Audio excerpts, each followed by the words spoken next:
Kondisi Nikita Mirzani di dalam tahanan diungkap oleh Kadifas Kemenkumham Banten Juno. Kepala Divisi Pemasyarakatan, Kadifas, Kementerian Hukum dan HAM, Kemenkumham, Banten, Juno membeberkan keadaan Nikita Mirzani di dalam tahanan. Menurut Kadifas Kemenkumham Juno, bahwa Nikita Mirzani tidak sendirian tidur dalam tahanan tersebut. Juno memastikan tidak adanya perlakuan khusus bagi Nikita Mirzani. Sejak Selasa, tanggal 25 Oktober tahun 2022, malam, Nikita Mirzani mendekam di rutan kelas IIB Serang.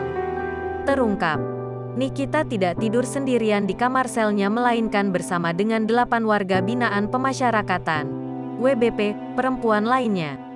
Kepala Divisi Pemasyarakatan, Kadifas, Kementerian Hukum dan HAM, Kemenkumham, Banten, Juno mengatakan, Nikita sudah ditempatkan di sel di kamar bersama dengan WBP yang lainnya.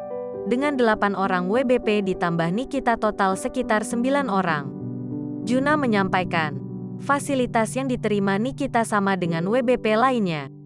Untuk kasur dan perlengkapan yang mendasar untuk serta kebutuhan sehari-hari semuanya ada. Perlakuan secara khusus tidak ada dan permintaan khusus juga tidak ada. Namun akan kita berikan pelayanan sesuai dengan pada pelayanan yang kita miliki. Jelasnya di rutan kelas IIB Serang. Selasa, tanggal 25 Oktober tahun 2022. Tempat tidur dan lain sebagainya ada. Sekarang Niki sudah ditempatkan di ruangan, ungkapnya. Suasana di dalam sel berjalan normal. Niki bersosialisasi dengan semuanya. Suasana di dalam normal. Tetap bersosialisasi dengan semuanya. Petugas juga menjelaskan pada yang di dalam dan semuanya aman serta normal, paparnya.